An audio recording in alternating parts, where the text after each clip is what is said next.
आता आपण तुम्ही सगळ्यांचे जे आहे ते आजच्या लेक्चरसाठी रजिस्टर आले माझ्याकडे आणि यामध्ये मी म्हटलं ठीक आहे, मला मुद्दाम घ्यायचं की ऍक्च्युअली आपल्याला ईएनटी स्पेशलिस्ट माहिती आहे.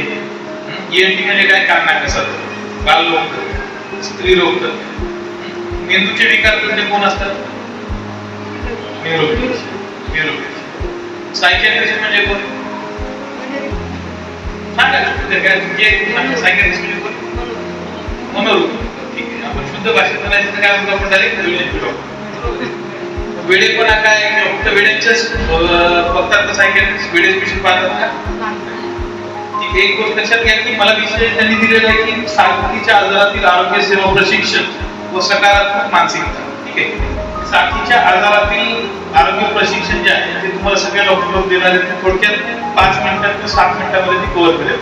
पण ऍक्च्युअली सकारात्मक मानसिकता काय, मानसिक रोग काय, सायकियाट्रिस्ट काय आणि सायकियाट्रिस्टचे जनरल ड्युटी अटेंडंट किंवा नर्सिंग असिस्टंट यांचा रोल काय, हा फार महत्वाची गोष्ट. आलं की लक्षात? तर पहिले सुरुवात आपण साथीच्या आजाराचं 2 मिनिटात करून घेऊ. एक लक्षात घ्या, साथीचे आजार त्याला आपण म्हणतो कम्युनिकेबल डिसीजेस. ठीक आहे, कम्युनिकेबल डिसीजेस आणि नॉन कम्युनिकेबल डिसीजेस. साथीचे आजार आणि नॉन साथीचे आजार. साथीच्या आजारामध्ये ते स्लाइड दिली, तिथे इंग्लिश मध्ये लिहिलंय हेपॅटायटिस ए. ठीक आहे, हेपॅटायटिस ए सोडून द्या, मग आपण हेपॅटायटिस बी म्हणजे काय? कावीळ. दुसरा डेंग्यू. डेंग्यू सगळ्यांना माहिती आहे, प्लेटलेट कमी झाले, पपईचा रस पाजा. पपईचा रस पाजायला पाहिजे का? पाजायला पाहिजे का? फक्त पपईचा रस जर होईल का? ते काय होईल? त्याला एक साइड बाय साइड मेथड आहे. डेंग्यू. चिकनगुन्या नाव ऐकले तुम्ही? चिकनगुन्या आहे. त्याच्याबरोबर असं कोणतं आहे? Fever, malaria. सगळ्यात महत्त्वाचं कोणताही ताप असू शकतो, हिवताप. साथीचे आजार म्हणजे नेमकं काय? तर त्याच्यामध्ये 3 गोष्टी येतात. एक गोष्ट असते सर्वात पहिले, तुमच्याकडे वही पेन असेल ना, फक्त पहिले 5-7 मिनिटात त्याची कम्युनिकेबल डिसीज असते ना, त्यातले 2-3 ठीक आहे जाऊन आणून नका राहू दे. सांग तुम्ही लिहा आपल्यापैकी तुम्ही ते लिहून थोडंसं नंतर करणार आहे. ठीक आहे, तुम्हाला म्हणजे हे थेरॉटिकल नॉलेज लिहून घेण्याची आवश्यकता नाही. एकच जर तुम्ही तरी बाकी सगळे लिहून आले, त्याची हँडरायटिंग चांगली पटपट लिहून आवश्यकता. ठीक आहे, आपण सगळे साथीचे आजार बघितले. आपल्या अलिबागमध्ये कोणता साथीचा आजार कॉमन आहे? कोल्ड आणि फिवर. ठीक आहे, एक लक्षात घ्या, चिन्ह आणि लक्षण 2 प्रकार असतात. चिन्ह म्हणजे काय आणि लक्षण म्हणजे काय? चिन्ह म्हणजे जे डॉक्टरांना दिसतात. उदाहरणार्थ काय? हिमोग्लोबिन कमी झाला, बीपी वाढला, किंवा प्याला, इत्यादी याच्यावरती त्याला चिन्ह म्हणतो. ठीक आहे, लक्षण म्हणजे काय? तुम्ही सांगता कोल्ड फिवर. कोल्ड म्हणजे काय? सर्दी, ताप, पडसं, खोकला, हे काय त्याचे लक्षण झाले. पेशंट जे तुम्हाला सांगतो त्याला आपण काय म्हणतो? लक्षण म्हणतो. आणि डॉक्टर जे पाहतात त्याला काय म्हणतो? चिन्ह म्हणतो. त्याला इंग्लिशमध्ये साइन आणि सिम्पटम म्हणतात. लक्षात कसं ठेवायचं? सिग्नेचर. साइन म्हणजे काय? सिग्नेचर कोण करते? डॉक्टर करते. जे डॉक्टरला दिसतील त्याला काय म्हणतात? साइन. आणि पेशंट जे सांगतो आपल्याला त्याला काय म्हणतो आपण? सिम्पटम्स. ठीक आहे, तर मग सिम्पटम साथीच्या आजाराचे सिम्पटम मोस्टली कॉमन कोणते असतात तर लक्षात घ्या. साथीचे आजार म्हणजे इन्फेक्शियस डिसीजेस. थोडक्यात काय? त्याच्या इन्फेक्शनमुळे होणार. इन्फेक्शन म्हणजे काय? कुठल्या तरी जीवजंतूचा संसर्ग तुमच्या शरीरामध्ये होणार आणि त्यामुळे तुम्हाला जे काही लक्षणं दिसणार. त्या लक्षणामध्ये कोणते? फक्त कॉमन कोल्ड, फिवर, मला खोकला, एकदम वीकनेस वाटणं, या सगळ्या गोष्टी, लूज मोशन होणं, कधी पोटात दुखणं, उलटी होणं, हे सगळे प्रकारचे लक्षण होतं. त्याला आपण साथीचे आजार आहे. साथीच्या आजारामध्ये 3 वेगवेगळ्या प्रकारच्या आजाराचे कॅटेगरायझेशन केले. एक पहिला असतं एंडेमिक आजार. एंडेमिक म्हणजे काय? Endemic, ENDEMIC. एंडेमिक आजार म्हणजे त्या पर्टिक्युलर एरियामध्ये ते आजार 12 महिने 7 दिवस पाहायला मिळतात. अशा आजार कोणते आपल्याकडे? ताप, सर्दी, कुठल्याही लक्षण झाले. ठीक आहे, फंगल इन्फेक्शन त्याला होतं. आपण समुद्राच्या किनारी राहतो, खूप जास्ती ताप येते, आपलं घाम येतो. घाम आल्यामुळे गचकरणं जे आहे प्रकार खूप लोक आपल्याला घेऊन येतात, ते आपल्याकडे एंडेमिक आहे. ठीक आहे, दुसरी गोष्ट आपल्या आजूबाजूला ज्यावेळेस लेप्टोस्पायरोसिस ज्याला म्हणतात. लेप्टोस्पायरोसिस म्हणजे काय? समुद्राच्या लंबी वाटे जर आपल्या पायाला जखम झालेली असेल, पावसाच्या पाण्यातून आपण जाऊ तर त्याच्यामध्ये ते जीवजंतू आपल्या शरीरात प्रवेश करेल आणि शरीरामध्ये असं लेप्टोस्पायरोसिस मुंबई, अलिबाग या एरियामध्ये कॉमन आहे. ठीक आहे, त्याचबरोबर आपल्याकडे तिथं नाही सापडत, म्हणजे खूप दमट वातावरण असतं बिलकुल सापडतं. बरोबर, मच्छर, मलेरिया.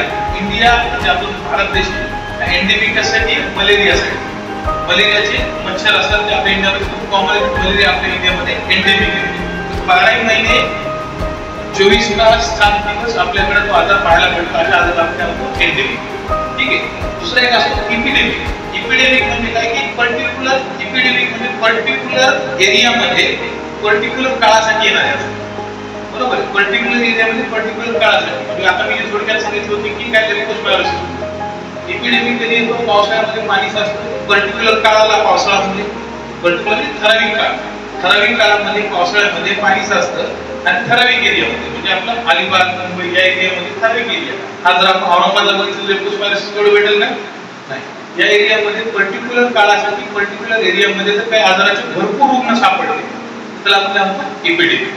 ठीक आहे. मग आपल्या अलिबागमध्ये इपिडेमिक आला तुम्ही जर हॉस्पिटलमध्ये काम करत असाल तर सांगतो कॉलराचा इपिडेमिक आला. ठीक आहे. सडनली कोळीवाड्यामध्ये कॉलराचा इपिडेमिक आहे. कोळीवाडा पर्टिक्युलर एरिया आहे काही काळासाठी कॉलराचा इपिडेमिक आहे. आता एक मोठा आजार आहे ते म्हणजे पॅन्डेमिक. पॅन्डेमिक बद्दल तुम्ही सांगाल तर कोणता पॅन्डेमिक आलाय आतापर्यंत? कोरोना. Very good. पॅन्डेमिक म्हणजे ह्या आजाराला कुठलीही सीमा राहत. सीमा म्हणजे कुठली बॉर्डर नाही. जगभरात पसरलेला भरपूर मोठ्या प्रमाणात पसरलेला आजार त्याला आपण पॅन्डेमिक आहे. ठीक आहे. हा जो पॅन्डेमिक आहे हा आपला रिसेंटली आपण पॅन्डेमिकतून जात आहोत. अजूनही पूर्णपणे आपण गेलेलो नाही. त्याच्यामुळे तुम्ही लोकांनी मास्क लावलेले आहे. तुमच्यामध्ये माझ्यामध्ये 6 मीटरचं अंतर म्हणजे 6 फुटाचं अंतर आपण ठेवलेलं आहे. ह्या पॅन्डेमिकमधून आपण अजूनही जात आहोत. अशा प्रकारचा आजार आपण साथीच्या आजार. ठीक आहे. अशा साथीच्या आजारामध्ये सकारात्मक मानसिकता. साथीच्या आजारामध्ये तुम्ही प्रशिक्षण काय द्यायचं यासाठी कुठलाही साथीचा आजार आला की तुमच्या हॉस्पिटलमध्ये वेगवेगळे पोस्टर लागतात. हे असणार. कॉलरा कशापासून पसरतो? पाणी. दूषित पाण्यापासून. ठीक आहे. एखाद्या दूषित पाण्याचं हे करायचं. मलेरिया कशापासून पसरतो? डासांपासून. ठीक आहे. डासांचा विषय निघाला तुम्ही थोडक्यात डासांचे प्रकार सांगतो. डासांचे प्रकार म्हणजे कोणत्या प्रकारच्या डासांमुळे मलेरिया होतो? अनाफिलस. ठीक आहे. अनाफिलस नावाचा मॉस्किटो त्याला आपण मॉस्किटो मच्छर. अनाफिलस नावाचा मच्छर कुठल्या पाण्यावर ग्रो होतो? स्वच्छ पाणी. स्वच्छ पाणी, संथ पाणी, वाहत पाणी, स्वच्छ संथ पाणी. बरोबर तुम्हाला माहिती आहे. आणि त्याचे त्या संथ पाणी होतो. दुसरा एडिस नावाचा मच्छर कुठं होतो? आर्टिफिशियल वॉटर म्हणजे आपण जे घरामध्ये एडिस नावाचे मच्छर कोणत्या आजार होतात? डेंग्यू. बरोबर आहे. कुठं सापडतं आपल्याला? कारण की आपण घरामध्ये जर पाणी साठवून ठेवले नाही आर्टिफिशियल आपण स्टोअर केलं तर तिथे एडिस होतो. मॅन्शनिया नावाचा एक मच्छर असतो त्याच्यामुळे फायलेरियासिसचा आजार होतो. ते सापडतात जिथे ॲक्वेटिक प्लांट्स होतात. म्हणजे अशा ठिकाणी पाण्यामध्ये जर वनस्पती ग्रो झालेली असेल ते पावसाळ्यामध्ये होतात तर मॅन्शनिया फायलेरियासिस. अजून एक मच्छर आलं. कोणतं राहिलं? कुलेक्स. ठीक आहे. कुलेक्स म्हणजे काय? ते एकदम डर्टी वॉटर घाणेरडं पाणी आहे. अशा घाणेरड्या पाण्यावर ते मच्छर ग्रो होतात. ठीक आहे. या मच्छरमुळे आपल्याला वेगळे साथीचे आजार होत असतात. आता एक सर्वात महत्त्वाची गोष्ट काय की तुम्ही सगळे नर्सिंग अटेंडंट आणि सकारात्मक मानसिकता. कोरोनामध्ये तुम्ही लोकांनी पाहिलं असेल की दवाखान्यात काम करते दूर ठाकुरान घेतलं दूर. बरोबर आहे. आपल्याला लोक दूर करायचे. दवाखान्याला हातपाय धुवून ये, आंघोळ करून ये, जवळ घेऊन आपल्या घरचे सुद्धा कारण की आपल्याला कोरोना होईल वाटत. ती घरचे जेव्हा म्हणायचे तर आपली पण मानसिकता आपल्यालाही माणूस आहोत. आपण एक त्याच वातावरणात त्याच संस्कारात वाढले जातो. आपल्याला भीती असं मनामध्ये की मला खूप झालं तर सर्वात महत्त्वाची गोष्ट हॉस्पिटलमध्ये गेले की आपण आता हॉस्पिटलमध्ये किती तास मी जो मास्क आता मास्क लावतो अगोदर आपण असंच केलं. तर लोकांना ते डेटॉलचा वास सुद्धा सहन व्हायचा नाही. सरकारी दवाखान्यात काम करणारा माणूस मी सरकारी दवाखान्यात अतिशय घाण तिथं राहायला काय 2 दिवस समजा मी एखादी पाहिजे काय नाही 2 दिवस हॉस्पिटलला गेले की जरा कणकण वाटायचं. हॉस्पिटलमध्ये आमचं नातेवाईक आणि लोक हॉस्पिटलला जाऊन आले पण कणकण वाटायचं. का हॉस्पिटल हे आजार नीट करण्याचं केंद्र आहे. आजार देण्याचं केंद्र आहे का? नाही. पण लोकांच्या मानसिकतेत काय बसलेले लोकांच्या म्हणजे आपल्या मानसिकतेत आहे का असे की हॉस्पिटलमध्ये काम केल्यानंतर आपल्याला आजार होतील असं होईल का? होईल. कारण की आपण आता कोरोनामध्ये किती डॉक्टर लोकांना कोरोना झाला किती डॉक्टर लोकांचं डेथ झाली. पण आपण आपल्याला असे आजार होऊ नये म्हणून आपण काय करायला पाहिजे? तर सकारात्मक मानसिकता पॉझिटिव्ह आणि मला आजार होणार असं होईल का? सकारात्मक मानसिकता म्हणजे काय? किंवा एखाद्याची मानसिकता किंवा एखाद्याची सायकोलॉजी झाली ती सायकोलॉजी कशावर ठरते? सर खूप मोठे सर खूप चांगले आहेत आणि खूप स्वभावाला चांगले एकदम चांगले व्यवस्थित राहतात खूप चांगलं बोलतात पॉझिटिव्ह आहेत सर खूप पॉझिटिव्ह आहेत असं आपण बोलून जातो. आणि एखादं त्याचं आपण उदाहरण घेतलं की आम्हाला म्हणजे खूप खूपच निगेटिव्ह खूपच चिडचिड बोलतंय कधी बोललं की निगेटिव्ह बोलतो असं आपण बोलून जातो का नाही फॉर्ममध्ये ती काही चांगली नाही खराब बोलतो व्हायचे त्याची घराने गाठी खूप चांगलं बोलतो असं आपण बोलतो. ती सायकोलॉजी म्हणजे काय तर लक्षात घ्या की भावना म्हणजे काय इमोशन्स आपल्या भावना असतात. तुम्ही सगळ्या जणी लेडीज आहात ठीक आहे प्रत्येकाला मूलबाळ असतं. आईच्या मुलाबद्दलच्या भावना किंवा पत्नीच्या पतीबद्दलच्या भावना, सुनेच्या सासूबद्दलच्या भावना कशा असतात? काय खराब आहे हे बरोबर आहे. या ज्या भावना आहेत त्या भावनांसोबत तुमचे विचार महत्वाचे. विचार म्हणजे तुम्ही काय विचार करता एखाद्याबद्दल, स्वतः आपण स्वतः एखाद्याबद्दल काय विचार करतो, तर हे तुमचे भावना विचार त्या दोन गोष्टी तुमचं काय ठरवते? वर्तणूक ठरवते. बरोबर आहे. वर्तणूक म्हणजे तुमचं बिहेवियर, तुम्ही कसं वागता बोलता हे त्याच्यावर. या तीन गोष्टीची सांगड जर आपण एकत्र घातली, भावना, विचार आणि वर्तणूक, आणि ती जर सांगड बसली आणि चांगलं पॉझिटिव्ह राहिलं तर त्याच्यामध्ये सकारात्मक मानसिकता डेव्हलप होत असते. आता या तिन्ही पैकी कुठं जर बिघाड झाला, कुठं भावनांमध्ये बिघाड झाला, विचारांमध्ये बिघाड झाला, त्याच्यामध्ये वर्तणुकीत बिघाड होईल आणि तुमची सकारात्मक मानसिकतेची नकारात्मक. ठीक आहे. आता याचं उदाहरण देऊ. ठीक आहे. कोरोना आहे. कोरोना आजारामध्ये टीव्हीवर कंटिन्यू चालू पॅन्डेमिकचा इन्फोडेमिक केला होता. इन्फोडेमिक म्हणजे काय? कंटिन्यू इन्फॉर्मेशनचं बंबार्डिंग होत आहे. इथं मेला, तसं मेला, हात नाही लावला, त्याला लाकूड नाही मिळत, मध्ये पुरले, अशा गोष्टी किती व्हायच्या? 100त 1-2 गोष्टी. लगेच आपल्या डोक्यामध्ये आपले विचार काय व्हायचे? कसं होईल, का होईल, बेल भेटेल का नाही, ऑक्सिजन भेटेल का नाही, हे काय म्हणजे विचार. या विचारानंतर काय होईल? तुमची बिहेवियर कसं होईल?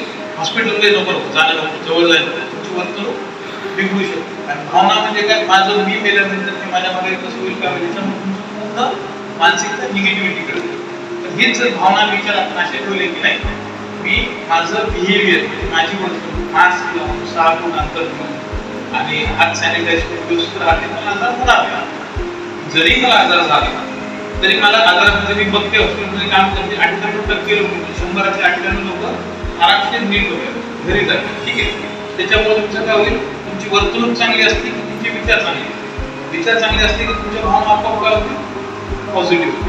सर्वात महत्वाची सकारात्मक मानसिकतेमध्ये महत्वाची गरज काय आहे?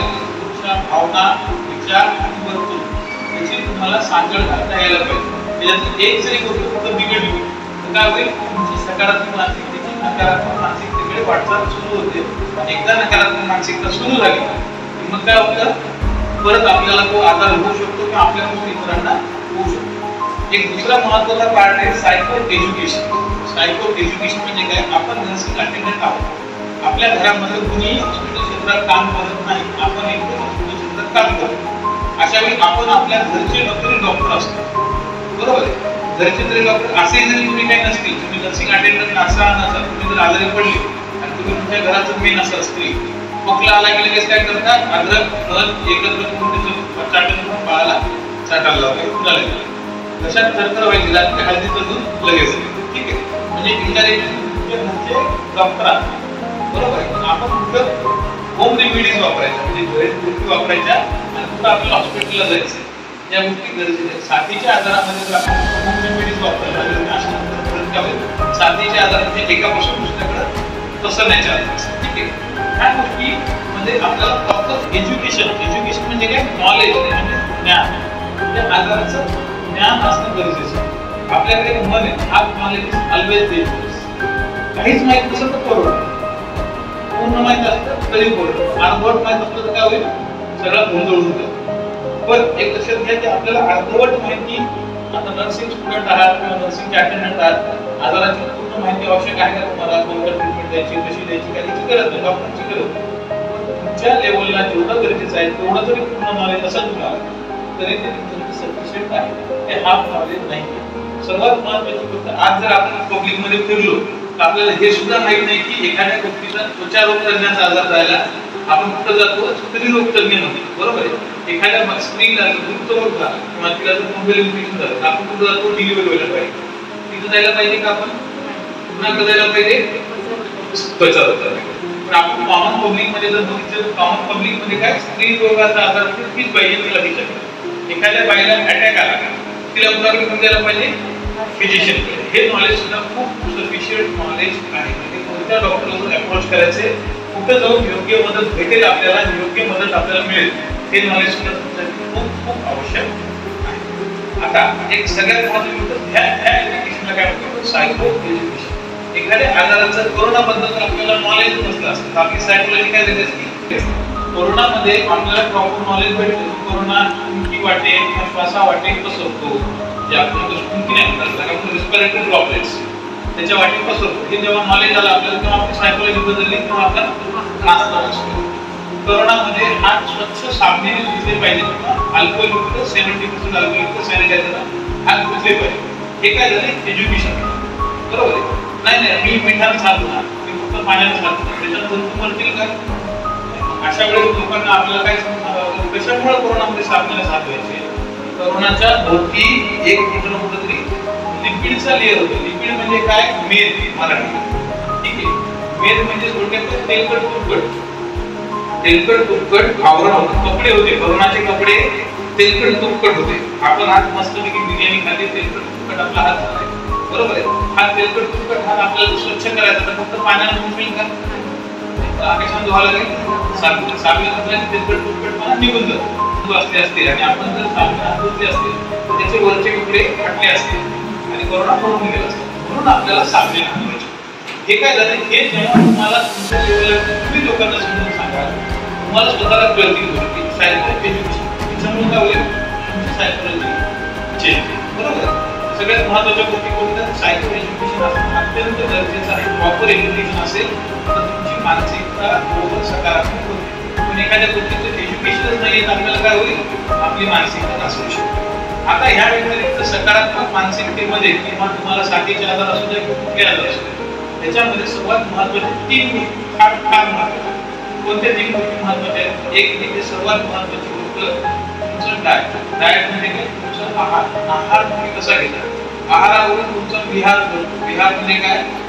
राहण्याची म्हणजे माणसाचं वर्तणूक त्याला म्हणतात. एकाला म्हणतात नॉनव्हेज खाणारा माणूस खूप ॲग्रेसिव्ह असतो, व्हेजिटेरियन खाल्लेलं तरी चांगलं असं काही लोक सांगतात. असं काही नसतं. पण ऍक्च्युली आहार म्हणजे काय? भारताचा आहार अत्यंत चांगला आहे. आहार घेणं म्हणजे काय? संमिश्र आहार, जे आपल्याला लहानपणी 7वी 8वी शिकलेले आहार. सगळे सामान्य विज्ञानाच्या पुस्तकामध्ये ताट दिसायचे, बरोबर बाई दिसायची, तिच्या बाजूला भरलेला ग्लास, वरण भात भाजी पोळी मीठ लोणचं काकडी चिरलेले सगळ्या गोष्टी काय? त्याच्यामध्ये carbohydrate protein fats vitamins minerals सगळे एकत्र येऊन असा जर आहार घेतला तर काय होईल? आपली शरीर चांगलं राहील. आपलं शरीर चांगलं असेल तर आपली मानसिकता चांगली राहील. त्याचे एक उदाहरण देतो. शरीर चांगलं म्हणजे काय? सकाळी झोपेतून उठलो मी आणि डायरेक्ट चला लेक्चर, कपडे घातले, केस विचारलेले नाही, चेहऱ्यावरचे डोळ्यावर चिकट आले, असं तिथं आलो फुकट. तुम्ही लोक काही नाही त्याने राहताल का लेक्चर? बरोबर आहे. सिमिलरली तसंच आपण माझं शरीर म्हणजे आज माझ्या पोटात दुखायला, मला भूक लागली, जेवणच केलं आणि तुमच्या लोकांना लेक्चर द्यायचं, माझी मानसिकता राहील लेक्चर देण्याची. त्यामुळे आहाराचं महत्व अत्यंत महत्वाचं आहे. प्रॉपर आहार घेणं, टाइम टू टाइम आहार घेणं फार गरजेची गोष्ट आहे. सगळ्या लोकांना सकारात्मक मानसिकतेमध्ये पहिली महत्वाची गोष्ट की आहार, वेळच्या वेळेला प्रॉपर आहार घेणं, ठीक आहे. दुसरी एक महत्वाची गोष्ट ह्याच्यामध्ये ते म्हणजे तुमचं झोप. एक खूप कॉमन प्रॉब्लेम आहे आपल्याकडे, झोप येत नाही, बरोबर आहे. झोप येत नाही. मला सांगा झोप कोणत्या गावात येणार असते रात्री? पण आपल्याला बोलताना आपण झोप येत नाही. असं नाही की फक्त अलिबागमध्ये ना, आमच्याकडे उभा टाक म्हणतात. टाक म्हणजे काय? खाली पडलं मराठवाड्यात, तिकडे उभा राम, ठीक आहे. पण आमच्या मराठवाड्यात झोप येत नाही म्हणतात, अलिबागमध्ये झोप येत नाही म्हणतात, विदर्भातील झोप येत नाही. येत नाही कोणत्या गावात येणार नाही. त्याला काय करून पाहिजे? डोक्यातले विचार जात नाही, म्हणून आपल्याला झोप येत नाही. झोप लागत नाही, बरोबर लागत नाही, झोप येत नाही.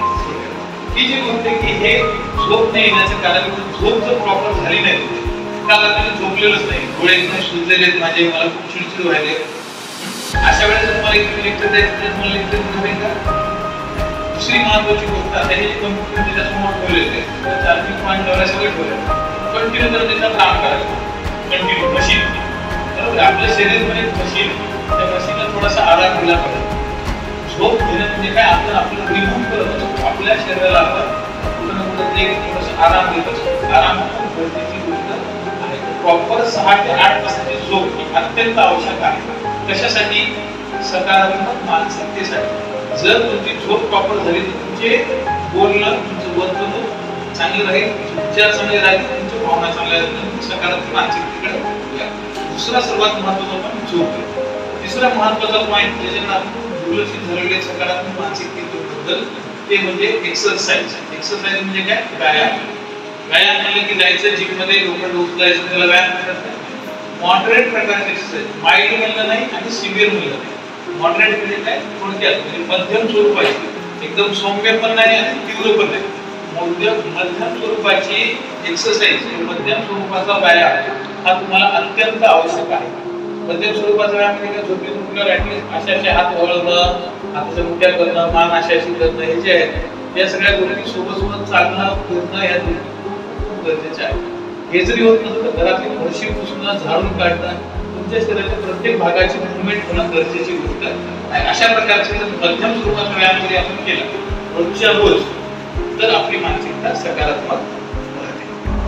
सकारात्मक मानसिकतेबद्दलच्या आता जे आपण कम्युनिकेबल डिसीज होतं त्याबद्दलचे लेक्चर मी कन्क्लूड करतोय. ठीक आहे, कन्क्लूड करतोय म्हणजे काय, लेक्चर संपवतोय. त्याच्यानंतर मी दुसरं सायकॅट्रिक मी तुम्हाला काय सांगितलं, सगळ्यात महत्त्वाचं साथीचे आजार काय म्हणतात, कोणते कोणते साथीचे आजार आहेत, त्याचे लक्षण चिन्ह काय आहे. दुसरी महत्त्वाची गोष्ट, साथीच्या आजारामध्ये आपण आपलं प्रिव्हेन्शन कसं घ्यायचं, पॅन्डेमिक काय, इपिडेमिक काय आणि एंडेमिक काय, या गोष्टी सांगितल्या. आणि हॉस्पिटलमध्ये कोणत्या डॉक्टरवर कुठं जायचं, सायको एज्युकेशन म्हणजे थोडक्यात तुम्हाला त्या डॉक्टरचं प्रॉपर नॉलेज असेल तर तुमची सायकोलॉजी व्यवस्थित राहते. सर्वात महत्त्वाची मानसिकता म्हणजे काय, विचार, भावना आणि वर्तणूक यांची सांगड एकत्रपणे बसवली तर आपण त्याला सकारात्मक मानसिकतेसाठी, साथीच्या आजारामधल्या सकारात्मक मानसिकतेसाठी तुम्हाला आवश्यक गोष्टी कोणत्या आहेत, एक म्हणजे प्रॉपर डाएट म्हणजेच आहार, दुसरं म्हणजे झोप, तिसरं म्हणजे मॉडरेट प्रकारची एक्सरसाइज. ठीक आहे, हे आपलं लेक्चर आता संपलं. ठीक आहे, आता सर्वात महत्त्वाचं माझे देण्याचं कारण, त्या दिवशी मी सरांना सांगितलं असतं पहिले सायकॅट्रिस्ट काय, म्हणजे मी सायकॅट्रिस्ट आहे. सायकॅट्रिस्ट फक्त वेड्यांचा डॉक्टर नव्हे. अरे सायकॅट्रिस्ट म्हणजे मनाचा डॉक्टर. मन कुठं असते, हृदय कुठं असते, हृदय. मला अनाटॉमीचं लेक्चर झालं असतं, हृदय इथं काय, मेंदू, मन कुठे, मनाचा डॉक्टर. आपली डिग्री केली, एमबीबीएस केलं, एमडी केलं, त्या मनाच्या ह्याच्यात मन कुठे. आज मला सांगा, हृदय रोग तज्ञ, मला हृदय आहे, हृदयाचा आजार झाला हृदय रोग तज्ञ करतात, मला मेंदूचा आजार झाला मेंदू रोग तज्ञ करतात. माझ्याकडे कधी मनच नाही, बरोबर आहे. मनाचे आजार करून जोडणार नाही नाही नाही, मला खूप स्पेशल गोष्ट नाही. मला मन कुठे आहे, कान नाक घसा, इथं कान नाक घसा माझ्याकडे आहे, मला जाऊ शकतो, मग मी कॉम्प्युटरला तिथे जाऊ शकतो. मन नाहीच आहे माझ्याकडे, मनाच्या बाबतीत जायची गरज काय. मेंदूचं जे फंक्शन आहे, विचार, मी परत ते सांगतो, तुमचे विचार, भावना आणि वर्तणूक ह्याच्यामध्ये जर तुमचा बिघाड झाला तर तुम्हाला तुमच्या मनाच्या डॉक्टरची गरज आहे. मग फक्त डिप्रेशन आहे. आता कसं आहे माहिती का, आपल्याकडे कॉमन शब्द आपण इंग्लिश शब्द वापरतो. डिप्रेशनला मराठीत काय म्हणतात, तणाव. आपण डिप्रेशन फक्त कशाला म्हणायचं, फक्त डिप्रेशन आले की जायचं नाही. लक्षात घ्या, आपण खूप मोठे शिकार झालो कशाचे, मीडियाचे. बरोबर आहे, मीडियाबद्दल थोडक्यात एक गोष्ट, सायकॅट्रिक वेड्यांच्या डॉक्टर म्हणलं की आपोआप असं असं कसं नाश्त्या सगळे असे काली गालावर कळेल. सायकॅट्रिस्ट काय ते, कारण की टीव्हीवर असं दाखवलं की सायकॅट्रिस्ट म्हणजे सायकॅट्रिस्टचं नाव झुंझुनवाला, सेंट्रल शॉपची ऍडव्हर्टाइज, केस असे त्याची वर गेले, असं सायकॅट्रिस्ट असं दाखवलं ना. आजपर्यंत सायकॅट्रिस्ट कसं बघितलं का तुम्ही, आज मला भेटण्याच्या अगोदर त्याच्या अगोदर कोण सायकॅट्रिस्टला भेटलेले किंवा सायकॅट्रिस्टला बघितलेले, मनोविकार तुमच्यासमोर आज मी उभं टाकायच्या अगोदर अगोदर कुणाला भेटलेलं आहात तुम्ही, बघितले का कधी, बघितले. डॉक्टर पाटील ते पण माणसं, ते पण असे डॉक्टर पाटील काय भेटले, भेटणार ना. टीव्हीवर कसे दाखवले, कसं दाखवलंय, टीव्हीवरचे डॉक्टर कसे तेच तुम्ही बघा. एखादा हृदय डॉक्टर दाखवले तुम्ही टाय पी क्लीन शेव एकदम हे घालून ते डॉक्टर व्यवस्थित दिसतात. सायकॅट्रिक दाखवायचं तुम्ही कसं दाखवतो, सायकॅट्रिक दाखवायचं म्हणजे आपण कसं करतो, बालरोगतज्ञ. आता शिक्षक सरी चालतो, बालरोगतज्ञ आपल्या रायगड जिल्ह्यात किती अंदाजे सांगा ना, तर अलिबागमध्ये बालरोगतज्ञ किती आहेत, तुम्ही 10-12 जास्त. एक लक्षात घ्या, भारतामध्ये बालरोगतज्ञांची संख्या जवळ 2-2.5 लाखाच्या वर असते. किती 2.5 ते 10 लाखापर्यंत असतात. स्त्रीरोग प्रति 10. भारताची लोकसंख्या आपली 140 करोड. एवढे सगळे ENTचे तेवढेच, स्त्रीरोग तज्ञ तेवढेच, सायकॅट्रिस्ट किती असतील 140 करोड मध्ये? सायकॅट्रिस्ट किती असतील? 6000. किती? 6. आपल्या रायगड जिल्ह्यामध्ये किती सायकॅट्रिस्ट आहेत? पनवेल सोडून द्या, पनवेलच्या अलीकडे 3. मी, डॉक्टर डोंगरे सर आणि सिंग मॅडम. अख्ख्या जिल्ह्यामध्ये पीडियाट्रिशियन जिल्ह्याचं झालं, रायगडमध्ये अलिबागमध्ये 15 ते 16 पीडियाट्रिशियन आहेत. पण सायकॅट्रिस्ट किती आहेत? अलिबागमध्ये फक्त 2, मी आणि डोंगरे सर. कारण की ह्या ब्रँचचा अजून अवेअरनेस झालेला नाही. आणि तेच आता ह्या ब्रँच बद्दलचे जे आजार आहेत, बरोबर आहे, इथे बसलेल्यापैकी पेपर काढल्यानंतर रोजचा किंवा रोज आपण जे सुपरफास्ट 50 किंवा 100 बघतो, त्याच्यामध्ये कॉमन न्यूज काय असतात? इथं आग लागली असते, सकाळी 7:30च्या बघा, 8:30च्या बघा, काळ्या पिण्याची गाडी चालवते, आग लागली. सोबत रोज एक आत्महत्येची न्यूज येते, बरोबर आहे. आत्महत्या करोनामध्ये किती लोक मेले आतापर्यंत? 1,40,000 जवळजवळ लोक मेले. सिमिलरली 1 लाखाच्या वर नाही.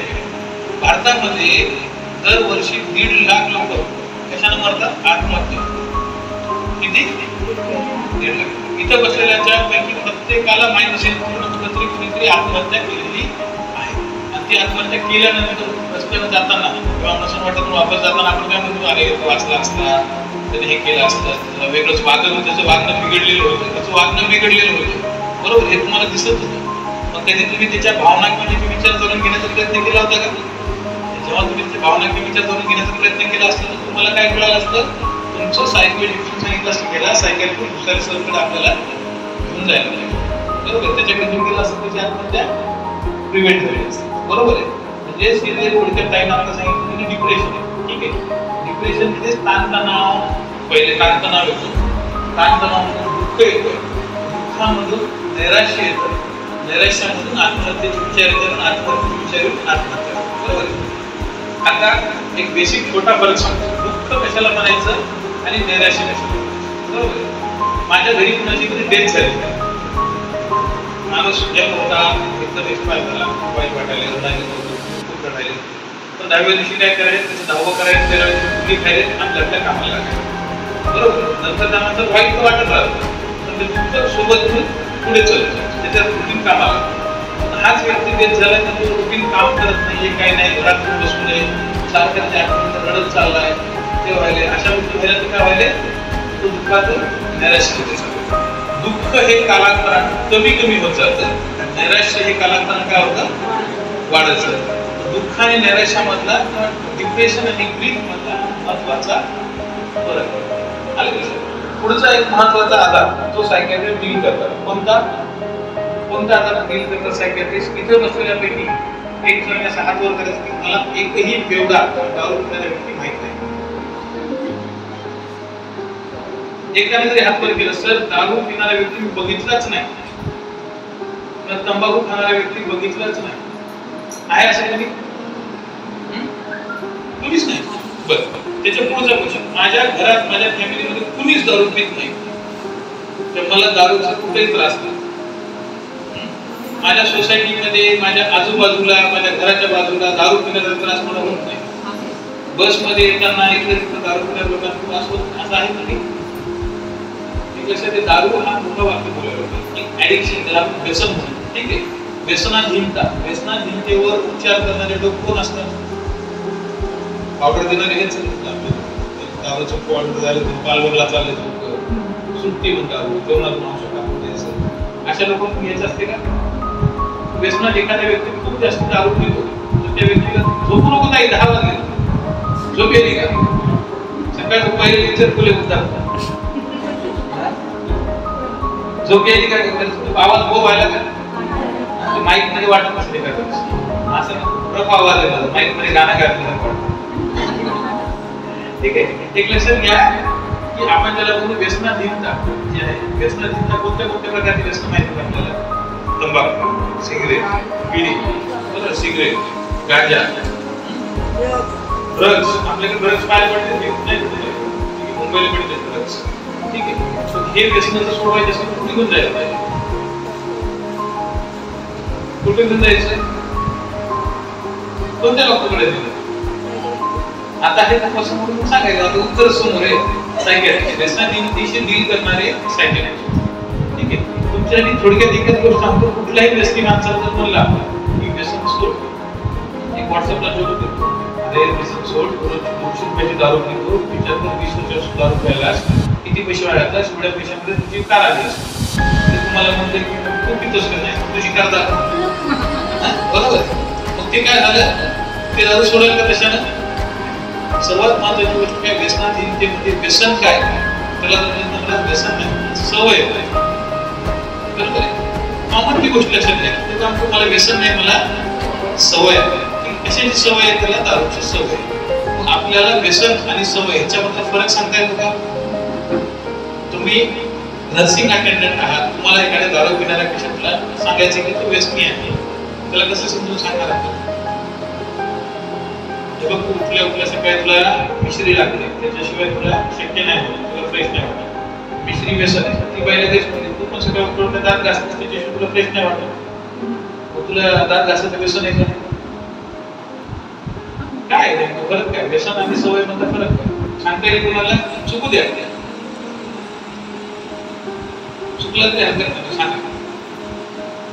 किती सिंपल क्वेश्चन आहे माझं, बरोबर आहे. तुम्ही आता सगळे जण हे करणारे सायकॅट्रिस्ट घेऊन जाईल, येड्याच्या डॉक्टरकडे नाही दिसते मला काय व्यसन आहे का, सवय मला म्हणतील ना, येड लागले का? तुम्हाला काय सांगावं लागतं, कसं व्यसन आहे? शरीराला हानिकारक पहिली गोष्ट महत्वाचा आणि अत्यंत चांगली गोष्ट सांगितली. ठीक आहे. पण आपल्या मराठीमध्ये एक म्हणे, अति तिथं माती. कुठली गोष्ट अति जर केली तर ते आपल्या शरीराला ते हानिकारकच असतं.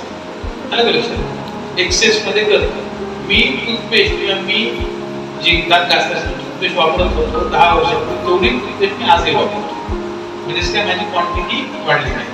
हा उठले की सकाळी याला उतारा घ्यायला अगोदर 60-30 लागायची, आता 1 वाट वाढत चालते. म्हणजे काय होतं, त्याची क्वांटिटी वाढत चालते. ठीक आहे. दुसरी गोष्ट फ्रिक्वेन्सी म्हणजे त्याची जी वारंवारता. दात एकच घासतो आपण सकाळी, काही लोक फार स्वच्छतेने रात्री पण घासतात. ठीक आहे, पण ते स्वच्छतेमुळे. हा व्यक्ती सकाळी प्यायला, दुपारी प्यायला, संध्याकाळी, रात्री, त्याची फ्रिक्वेन्सी काय व्हायली, वाढत चालते. दुसरी गोष्ट, एका दिवशी संध्याकाळची दात नाही घातली, सकाळी दात नाही घातली, चालू करतो. दुसरं चूळ भरली, त्याला कंपल्सरी लागतं, नाही केलं तर काय होईल? म्हणजे थोडक्यात काय, टॉलरन्स आणि डिपेंडन्स. म्हणजे काय, त्याच्यावर डिपेंडन्सी वाढत जाते आणि टॉलरन्स म्हणजे जेवढ्या गोष्टी इफेक्ट येत होत्या त्यामध्ये इफेक्ट येतो. काही गोष्टींमध्ये ॲडिक्टिव्ह पोटेन्शियल असतं. ॲडिक्टिव्ह पोटेन्शियल म्हणजे व्यसनाधीनतेचं प्रमाण असतं. अशा गोष्टीमध्येच त्या व्यसनाधीनतेपासून दूर राहायचं असेल, व्यसनाधीनता आपल्याला नीट करायची असेल, आपल्याला कुणाला लागतं सायकॅट्रिस्ट. ठीक आहे.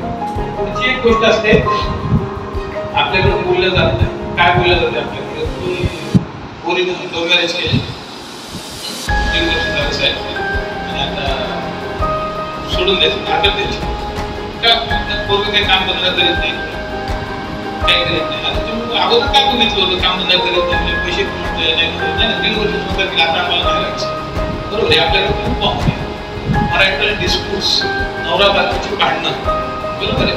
ज्याला आपण म्हणतो हे आपल्याकडे नवरा बायकोची भांडणं आणि त्यांच्यामध्ये हरकत होणं हा प्रमाण खूप जास्त आहे. ठीक आहे. मराठीकडे काउन्सिलिंग, ज्याला आपण म्हणतो किंवा मॅरेजच्या अगोदरच काउन्सिलिंग. आपल्याकडे कुंडली जुळून पाहतात, पण एकमेकांचे विचार जुळतात का नाही. लग्नाच्या अगोदरची काउन्सिलिंग, लग्नाच्या नंतरची काउन्सिलिंग, एखाद्या व्यक्तीची काउन्सिलिंग. काउन्सिलिंग म्हणजे काय? आपल्याकडे काय दिसतं, आम्हाला औषध गोळ्या नको, तुमच्या आम्हाला फक्त काउन्सिलिंग. हा एक कॉमनली विचारला जाणारा शब्द आहे. एक थोडक्यात सांगतो तुम्हाला, काउन्सिलिंग काय आणि ट्रीटमेंट काय. काउन्सिलिंग म्हणजे काय होतं? नाही, मराठीत काय म्हणतात काउन्सिलिंगला? सुसंवाद नाही, ते कम्युनिकेशन.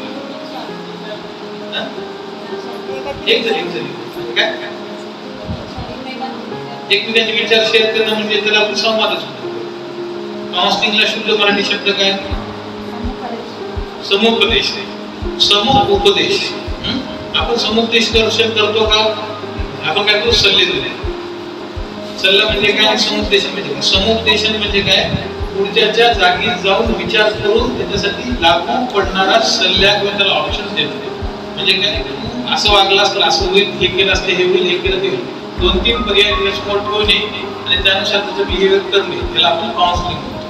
पण आपल्याकडे काय कॉमनली सल्ला आहे. सल्ला कसा आहे, 2 बायका बसल्या बसमध्ये चालले, तिने म्हणते माझं डोकं दुखायचं, सिटी स्कॅन करून घे. काय तिला सल्ला, सिटी स्कॅन करून घे. नाही माझी नवराने टायकाने गेला, जाऊ बाहेर जाऊन बस, 15 दिवसात नीट होते त्याला कसं पट्टीवर येते. हे काय झाला सल्ला. हा सल्ला आणि समुपदेशन याच्यात फरक आहे. हा समुपदेशन करणं हे सुद्धा काम कोणाचं आहे, सायकॅट्रिस्ट. ठीक आहे. असे जे आपल्याकडे डिस्प्यूट असतात सायकॅट्रिस्ट. लहान मुलांचे आजार, लहान मुलांच्या आजारामध्ये आपल्याला माहिती आहे की आजकाल मतिमंदपणा, बरोबर आहे. आज तुम्ही सगळेजण नर्सिंग अटेंडंट आहात, कधीतरी लेबोरेटरीमध्ये काम केलेलं असेल, बरोबर आहे. तुम्हाला सगळ्यांना नॉर्मल डिलिव्हरी कोणाची झाली असेल तर बाळ होण्यासाठी काय लागतं आणि किती कष्ट लागतात आणि किती माईच्या भावना त्याची चिंतलेल्या असतात. आणि त्या आईला जर एखादं बाळ मतिमंद झालं, गंगवलं झालं, तर त्या आईची काय मानसिकता होते. हे जे मतिमंदपणा आहे लहान मुलांमध्ये, किंवा दुसरी गोष्ट एखाद्याच्या फार जास्त धिंगिंग खूप धिंगाणा करतो, चंचलपणा, अति चंचलपणा, त्याला ADHD म्हणतात. ठीक आहे. काही एकलकोंडेपणा, लहान मुलं एकट्या कोपऱ्यात बसून जातात, त्याला ऑटिझम म्हणतात. असे लहान मुलांचे जर आजार आहेत, ते आजार सुद्धा कोण ट्रीट करतात, सायकॅट्रिस्ट. ते वेड्याकडे फक्त वेड्याचं डॉक्टर झालं का नाही. लहान मुलांचे तुम्ही सगळ्या स्त्री आहात. ठीक आहे. स्त्रियांमध्ये तुम्हाला जर मी सांगितलं, शिकवले की तुमचे 20 प्रकारचे मूड दिले ते, खुश, नाखुश, भीतीदायक, आनंदी, असं तुम्हाला मूड शिकवले. कॅलेंडर दिलं तुम्हाला, कॅलेंडरवर रोजचा मूड लिहून दिलं, तर तुमच्या रोजच्या मूडमध्ये काय होईल, फरक होईल. रोजचा रोज फरक होईल. पण हा पुरुषांमध्ये होत नाही. का होत नाही, तुमच्या सगळ्यांना पाळी येते. महिन्याच्या पाळी येण्याच्या 3-4 दिवस अगोदर आपल्याला विनाकारण चिडचिड होते, विनाकारण खुश वाटते, काय वाटते, याला EMDD म्हणतात, बरोबर आहे. दुसरी गोष्ट, पाळी संपून गेल्यानंतर जर मेनोपॉज म्हणतो, बरोबर आहे, 40-45 वर्षाच्या स्त्रिया, त्यांच्यामध्ये परत अजून काहीतरी वेगवेगळे मूडचे चेंजेस होतात, चिडचिड होते, बरोबर आहे. हे जे आहे डिलिव्हरी नंतर काही बायकांमध्ये एकदम अचानक विनाकारण रडायला येते. कारण काय असते, रडायला येते, बाळाला लक्ष देत नाही, काय नाही, त्याला पोस्टपार्टम डिप्रेशन, पोस्टपार्टम ब्लूज म्हणतो. असे आजार बघायचे असेल पुन्हा दाखवला आपल्याला सायकॅट्रिस्ट, बरोबर आहे. अजून एक महत्त्वाची गोष्ट आहे की आकडी, ज्याला आपण सीझर म्हणतो, सीझर डिसऑर्डर. आपल्याकडे तेवढं फिनिशिंग नाही, आपल्याला पुन्हा दाखवावं लागेल सायकॅट्रिस्ट. ठीक आहे. आता हे झालं सगळं सायकॅट्रिस्ट झालं. सायकॅट्रिस्टकडे जाण्यासाठी लोकांच्या मनात भीती का नाही जायचं सायकॅट्रिस्ट. एक तर स्टिग्मा ज्याला आपण म्हणतो, वेड्यांचे डॉक्टर. दुसरी महत्त्वाची आणि एज्युकेशन, माहितीच नाही सायकॅट्रिस्टकडे का जायचं, कधी जायचं, कशासाठी जायचं. आणि मला वेळ लागले, ही जी गोष्ट आहे ही गोष्ट दूर व्हायला पाहिजे. हे सायकॅट्रिस्टचा थोडा मोठा कॉम्पोनंट आहे, बरोबर आहे, पाहणं ह्याच्यामध्ये होईल. आता दुसरे मोठे आजार आहेत की खराब वेळेपणा ज्याला म्हणतो. एकट्या दिवशी बडबडायले, त्याला काही कानात आवाज ऐकू पाहिजे, नाकावर कपडे घालत रस्त्यावर फिरणारे जे वेळे, अशा लोकांना सुद्धा ठीक करणारे कोण असतात, सायकॅट्रिस्ट. त्याला आपण सिझोफ्रेनिया म्हणतो. ओसीडी म्हणजे काय, एकच गोष्ट वारंवार करणे, स्वच्छता, अगदी स्वच्छता, हात राहणे, सारखं करणे, किंवा त्याच्यामुळे बेचैन होणे, परेशान होणे, छातीमध्ये धडधड होणे, त्याला पॅनिक अटॅक, अँझायटी, अशा ज्या आजार हे सुद्धा कोण ठीक करतात, सायकॅट्रिस्ट. तर हे सायकॅट्रिस्टचा वास्ट एरिया आहे. मला आज तुमच्याशी इंटरॅक्ट करण्याची संधी दिली जनशिक्षण संस्थांना, आणि मला थोडक्यात माझ्या ब्रँडबद्दल तुम्हाला सांगता आलं. तुमचा विषय शिक्षण संस्थांचे विशेष करून आभार, कोकणे सरांचे आभार. तुम्ही सगळ्यांनी विषयांची काही गोष्टी घेत त्यांचे ऐकलं, त्यामुळे तुमच्या सगळ्यांचे आभार. आणि तुमच्या सगळ्यांसाठी माझा फोन नंबर देतो मी तुम्हाला. हे काय झालं, खूपच सुपरफिशियल नॉलेज झालं.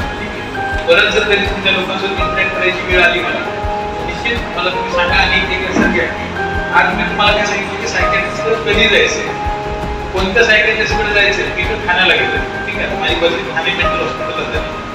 अलिबाग तिकडे गेलं. मी 4 वर्ष इथे काम केलं अलिबाग. या 4 वर्षाच्या कामामध्ये मला एक लक्षात येईल की ट्रीटमेंट गॅप म्हणजे काय, आपल्याकडे सायकॅट्रिकचे आजार नाहीये तसं नाही.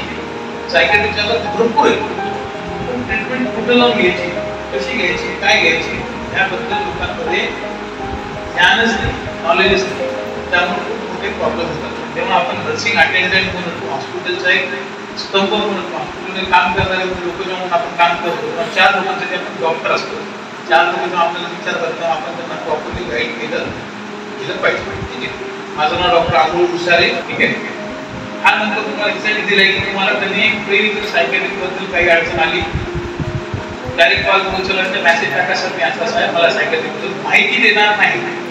आलं लक्षात कोण आहे आपल्याकडे हा सर म्हणले सांगा तेवढा वेळ नाही फक्त कुठं जायचं प्रॉपर माहिती कुठं भेटत काय भेटत या संदर्भात काय असेल विकास करू शकतो. ठीक आहे, तुमचे काही प्रश्न असणार प्लीज विचारा. वय किती आहे? तुम्ही एक तर नाही का सर्वात पहिले त्याचं कन्सल्ट करायला पाहिजे तुम्ही पिडियाट्रिशियन. ठीक आहे, बालरोग तज्ञांकडे गेलं दाखवलं काय म्हणायचं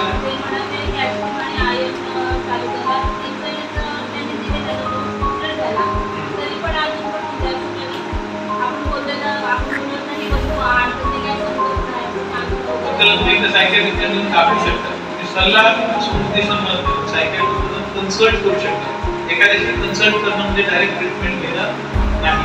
आपल्याला सायकॅट्रिस्ट दाखवायचं. ठीक आहे, फक्त आता एक लक्षात घ्या बाकी डॉक्टर लोक इंजेक्शन देतात गोळ्या देतात सायकॅट्रिस्ट फक्त गप्पा मारतात चांगले हात लावतात तपासत त्याच्याने काय जेवढे जास्त इन्सिडेंट टेकिंग एवढं जास्त झाली काय झालं बाळाला रडला होता बाळ गोष्टी आता लाकडी येत होती का तुझ्या घरात असं त्रास होणार का तुझं सुद्धा ते तुझ्या घरात किती लोक राहतात दिवस बाळ पुन्हा सोबत राहतात लहान 3 वर्षाच्या बाळाला सुद्धा त्याच्या आजी आजोबा तुमच्या घरी खेळणारे लेकर असतील तर आई वडील दोन्हीवरती काही घरी आई वेळ देत नाही वडील वेळ देत नाही सुद्धा बोलणार प्रत्येक वेळेस सायकॅट्रिस्टकडे गेलं म्हणजे सायकॅट्रिस्ट आजार जडला असं नसून ते आजार आहे का नाही आजार असू शकतो का नाही त्याच्यात उपाययोजना काय करायची त्याच्या संदर्भात आपण माहिती घेऊ शकतो.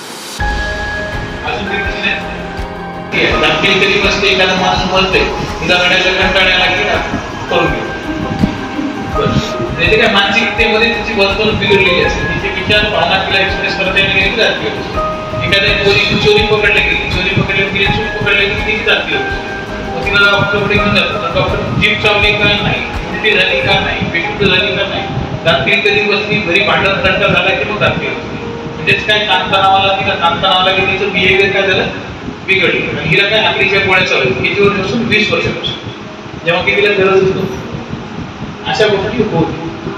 ठीक आहे, एक अंगणवाडी सेविका आहे डॉक्टर अमोल गुजर यांनी आपल्याला छान असं मानसोपचारिकेबद्दल आणि मानसिक ताणतणाव कशामुळे येते आणि आपण ताण कशामुळे घेतो त्याचे साथीच्या रोगाची लक्षणं काय त्यावरील उपाय त्याची छान अशी माहिती दिली व मार्गदर्शन केले त्याबद्दल मी सरांचे आभारी मानते.